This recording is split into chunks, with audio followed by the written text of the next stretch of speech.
స్పందించేటోళ్ళు ఇంకొకరిద్దరు ఉండే అవకాశం కూడా ఉంటుంది కాబట్టి వాళ్ళు తెలుసుకోవాల్సిన అంశాల మీద కొన్ని గుర్తు చేయాలనే ఉద్దేశంతోనే ప్రెస్ మీట్ ఏర్పాటు చేయడం జరుగుతున్నది. పార్టీ ఫిరాయింపులు అనేది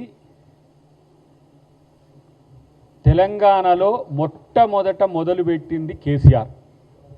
కేసీఆర్ది కూడా ట్రోల్ అవుతుంది దీంట్లో, ఆయనకి కలుగుంటారుగా. ఎవడండి పార్టీలో ఫిరాయింపులు చేసేది, చీరి సింత గట్టరు అని అంటున్నారు. మరి చీరి సింత గట్టే కేసీఆర్ ఎక్కడున్నాడు ఇప్పుడు? ఆయనే కదా 38-39 మంది ఎమ్మెల్యేలను ఎంపీలను వివిధ పార్టీలను మొత్తంగా లాక్కున్న కేసీఆర్ ఎటుపోయిండు? ఇలా ఎవరు మిస్టర్ కేటీఆర్ మాట్లాడుతున్నాడు.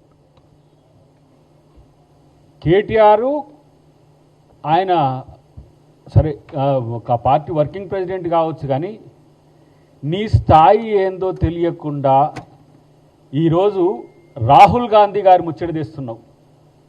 రాహుల్ గాంధీ గారు ఈరోజు ఆర్డర్ వేస్తే ఇక్కడ పార్టీ ఫిరాయింపులు జరుగుతున్నాయని చెప్పేసి,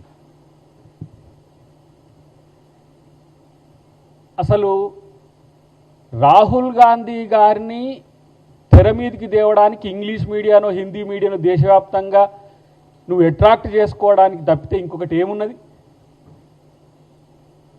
బుద్ధి ఉందా నీకేమన్నా? నీ భాషలో తిట్టాలంటే కేటీఆర్ అంటే ఒక ఈడియటిక్ లీడర్ అయిపోయింది ఈరోజు. కనీస బుద్ధి లేకుండా మాట్లాడుతున్నావు.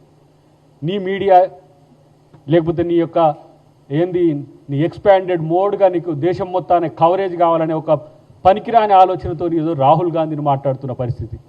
రాహుల్ గాంధీ ఎందుకురా రాములా, నీకు మెయ్యనే రావట్లేడు ఇక్కడికి. ఎంతమందిని ఎన్ని పార్టీలను ఇక్కడ చేర్చుకున్న ఒక దుర్మార్గపు రాజకీయ నాయకుడు కేసీఆర్. ఆయన కడుపులో పుట్టినందుకు సిగ్గుపడు. ఒక బ్రోకర్లలాగా మారిండ్రు మీరు పూర్తిగా. ఇప్పుడు ఏంటి, 10 మంది ఎమ్మెల్యేలు బీఆర్ఎస్ ఎమ్మెల్యేలు. నీకు దమ్ముందా, నీకు సిగ్గుందా? కనీసం వాళ్ళని రంబరగలుగుతావా? నీకు నిన్ను పిలిస్తే వచ్చేటోడు ఎవడన్నా ఉండా? నువ్వు పిలిస్తే వాళ్ళందరూ బీఆర్ఎస్ అని చెప్తున్నారు కదా. బీఆర్ఎస్ అని చెప్పితే మీరు రండి పార్టీ ఆఫీస్కు, మీరు రండి పార్టీ ఆఫీస్కు. నీ నాయకత్వాన్ని వ్యతిరేకించే పోయి వాళ్ళు ఇతర నాయకత్వాలు ఎంచుకునే ప్రయత్నం చేసిరి. నీ వల్ల చెడిపోయిన దీన్ని కనీసం బాగు చేసుకునే నీకు ఏమైనా ఓపికనో సహనమో ఉంటే పోయి వాళ్ళ కాళ్ళు మొక్కు. మా పార్టీ మీద గెలిచినావు, ఎట్లా పోయినావు కాళ్ళు మొక్కు. కడియం శ్రీ గారి మీద మాట్లాడుతున్నావు కదా, నువ్వు ఆడనా మొగనా అని. నువ్వేవాడివి ఆ రోజు, నువ్వు చేర్చుకున్న రోజు నువ్వేమైనావు? ఏకంగా మంత్రులను చేసిన చరిత్ర మీది. ఎమ్మెల్యేలు కాదు, కొంతమందికి మంత్రుల ఆశ చూపి వాళ్ళతో ఎమ్మెల్యేలు గుంజుకున్న దరిద్రులు మీరు. ఇక స్పీకర్కు రాహుల్ గాంధీకి మేము ఏంటి సన్మానం చేయాలనుకుంటున్నామని. నీ స్థాయి కాదు, నీ స్థాయి కానే కాదు. నిన్నెవో డేకడు. ఈరోజు నేను అంటున్న కేసీఆర్, మరి నువ్వు ఫామ్ హౌస్లు ఉన్నావో ఇంటున్నావో లేదో, అసలు రాజకీయాల్లో క్రియాశీలక రాజకీయాల్లో ఉన్నవో లేవో కూడా మాకు అక్కర్లేదు. నీ పుణ్యం ఇవ్వాలి ఈ పరిస్థితి వచ్చింది. నీ నాయకత్వం లేమి వల్ల, నీ నాయకత్వం మీద నమ్మకం లేకపోవడం వల్ల ఇలా ఇతర పార్టీలకు వాళ్ళ ఆశ చూడాల్సిన అవసరం వచ్చింది. నాయకత్వం 2 సంవత్సరాలు అయినాక కూడా 2-3 రోజులు వచ్చేటంతో ఎవడుంటాడు? నేనంటున్నా, అసలు నాయకత్వం లేని పార్టీకి ప్రశ్నించే హక్కు ఉన్నదా? జాతీయ అధ్యక్షుడో రాష్ట్ర అధ్యక్షుడో లేకపోతే ఆయన ఏం అధ్యక్షుడో కేసీఆర్, భారతీయ రాష్ట్ర సమితి, మళ్ళా తెలంగాణ అంటారు, దానికి ఈయన వర్కింగ్ ప్రెసిడెంట్ అంటాడు. ఈయన జాతీయ పార్టీకి వర్కింగ్ ప్రెసిడెంటా లేకపోతే రాష్ట్ర పార్టీకి వర్కింగ్ ప్రెసిడెంటా? అన్ని డ్రామాలు. మూసీ మీద మాట్లాడితే డ్రామాలు, ఫిరాయింపుల మీద మాట్లాడితే డ్రామాలు. ఫిరాయింపులు చేసింది మీరు కాబట్టే, ఏమంటారుగా ఎవడు చేసింది వానికే కర్మ తలుగుతుంది అన్నట్టుగా. ఇవాళ ఆ రోజు మీరు ఆ ప్రయత్నం చేయకపోతే ఈరోజు ఈ పరిస్థితి మీకుందా? మిమ్మల్ని నమ్మే ఎమ్మెల్యేలు మీ పార్టీలో ఎంతమంది ఉన్నారు ఇంకొకసారి సరి చూసుకోండి. ఇలా రాహుల్ గాంధీ, మా మల్లికార్జున ఖర్గే గారు, సోనియా గాంధీ గారు లాంటి వాళ్ళు ఎందుకు వాళ్ళ ఎమ్మెల్యేలు మనకు అనవసరమే అని చెప్పిన పరిస్థితిలోనే కదా, లేకపోతే నీ పార్టీ మొత్తం తుడుచుకోబెట్టుకోపోయే పరిస్థితి ఉంటుండే నీకు. మీ మొహాలకు అసలు కనీసము ఎమ్మెల్యేని కాపాడుకునే సత్తా ఉందా మీకు ఎవరికైనా? మీ ఇద్దరి కొట్లాట వల్లనే ఎవడు ఉండకుండా పోతున్న పరిస్థితి, ఎవరికాయ ఉండాలో తెలియదని. కేటీఆర్ వైపు ఉంటే హరీష్ రావు వైపు ఉంటే కేటీఆర్కి అని చెప్పి ఎప్పుడు మీరు మీ పార్టీ ఎప్పుడు మీరు దన్నుకొని ఎప్పుడు కొలాప్స్ అవుతుందో మీకు తెలియని పరిస్థితి ఉండే. నాయకత్వం మీద నమ్మకం ఉంటే మీతో ఉంటారు. ఇప్పటికి నేను అంటున్నా, మీ 10 మంది బీఆర్ఎస్ పార్టీ ఎమ్మెల్యేలు అని ఇప్పుడు స్పీకర్ గారు తీర్పిచ్చిండ్రు కదా, ఈ 10 మంది ఎమ్మెల్యేలను తెచ్చుకునే దమ్ము ఉన్న నాయకుడు మీ పార్టీలో ఉన్నాడా? ఇది ఫస్ట్ ఆత్మపరిశీలన చేసుకోండి. రాహుల్ గాంధీ గారి గురించి మాట్లాడితే మల్లికార్జున ఖర్గే గారి గురించి ఒకసారి స్పీకర్ ధృతరాష్ట్ర అని అంటాడు. ఈయన మీ నోటికి అదుపు లేకుండా పోతున్న పరిస్థితి. నీ వల్లనే ఇదంతా జరుగుతుందనే విషయాన్ని నీకు తెలిసినా కూడా ఏదో దాన్ని అటు పక్కకు చేసి ఒక ప్రయత్నం చేస్తున్నారో తప్పితే మరొకటి కాదు. నేనంటున్నా ఇయ్యాల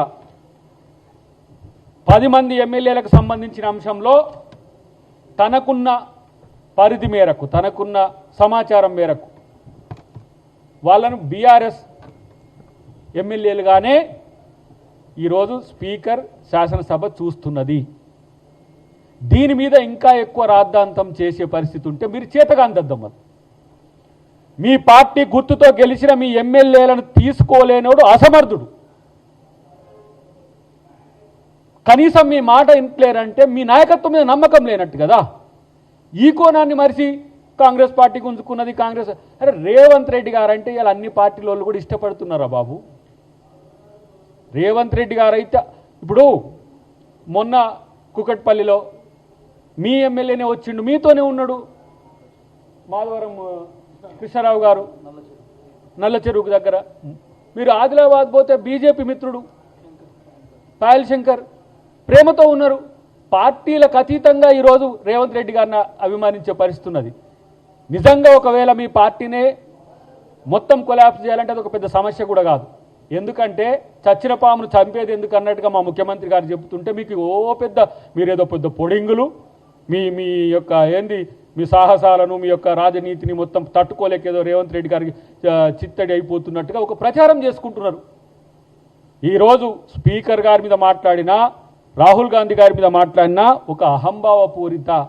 ఇక మా వాళ్ళు ఏమో చెప్తున్నారు ఇక అందరూ, అసలు అది నోరా లేకపోతే తాటిమట్ట ఇట్లాంటి బాగా అనాల సార్. అసలు ఏంది కేటీఆర్ యొక్క అనాథకం ఏంది? మొత్తం ఇట్లా రెచ్చిపోతున్న పరిస్థితి ఏంది? రెచ్చిపోవడం వెనుక కారణం ఏంటంటే అస్తిత్వం కోల్పోతుంది. కాబట్టి ఎప్పుడైనా డిఫెన్స్ చేసుకోవడానికి అఫెన్స్ని ఎంచుకోవడం అనేది రాజనీతి కాదు.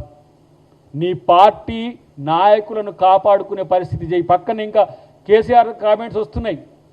అరే వాళ్ళు వస్తామంటే మేము వద్దంటామా? మీరు కాపాడుకోవాలి కదా. సభ సాక్షిగా ఆ రోజు ముఖ్యమంత్రిగా ఉన్న కేసీఆర్ మాట్లాడిన మాటలు ఇవి. ఆ రోజు రాజ్యాంగం లేదు, పార్టీ ఫిరాయింపులు లేవు, ప్రజాప్రాతినిధ్య చట్టం లేదు, ఇష్టం వచ్చినట్టుగా కమ్యూనిస్టు లేదు, వైసీపీ లేదు, టీడీపీ లేదు, కాంగ్రెస్ లేదు. ఇంకెవరైనా బీఎస్పీ మీద గెలిస్తే ఇంద్రకరణ్ రెడ్డి గారు, తర్వాత మన కోనేరు కోనప్ప గారు గెలిస్తే వాళ్ళని కూడా ఎవరు ఉంటే వాళ్ళని గుంజుకొని మొత్తం పూర్తిగా ఏమైంది? ప్రజా వ్యతిరేకత అట్లా వచ్చింది కాబట్టి ఇలా మీకు రాజకీయ బొంద వచ్చింది. కాబట్టి తస్మాత్ జాగ్రత్త. రాహుల్ గాంధీ గారి విషయాన్ని తీసుకొచ్చి ఏదో నేను పబ్లిసిటీ పొందాలి దేశవ్యాప్తంగా, అది మాత్రం ఇంగ్లీష్లో హిందీలో మాట్లాడతాడు. నేను అదే అంటున్నాను నీకు, KTR is one of the stupid politician in India. Is always doing wrong allegations against Rahul Gandhi. కేవలం ఈరోజు తన యొక్క ఉనికిని చాటుకోవడానికి చేస్తున్న ప్రయత్నం తప్పితే మరొకటి చూడం. కేటీఆర్ నేను భవిష్యత్తులో ఇవన్నీ కూడా ఏంటంటే కౌంటర్లు ఇవ్వడానికి చేస్తున్న ప్రయత్నాలే తప్పితే భవిష్యత్తులో మేము కనుక అనుకుంటే నేను రాజకీయాలకు ఎందుకు వచ్చినరా అని చెప్పి సిగ్గుతో తలదించుకునే రోజులు వస్తాయి భవిష్యత్తులో, గుర్తుపెట్టుకో. ఇది కేవలం కొంత మాకు ఏంటంటే నీలాగా సిగ్గు లజ్జ వదిలి మాట్లాడలేని స్థితి ఉంటుంది మాకు. ముఖ్యమంత్రిని అట్నే మాట్లాడుతీవి, అందరిని అట్నే మాట్లాడి చివరికి రాహుల్ గాంధీని కూడా మీకు సిగ్గున్నది. కనీసము తెలంగాణ ఇచ్చిన పార్టీ అని చెప్పి కనీస కన్సోల్ లేకుండా మొత్తం సిఎల్పిని మర్జీ చేసుకున్న దరిద్రులు మీరు. కాంగ్రెస్ పార్టీని కనుమరుగు చేయాలనే ఉద్దేశంతో ప్రజలు కదా ఈరోజు కాంగ్రెస్ పార్టీని బతికిచ్చింది.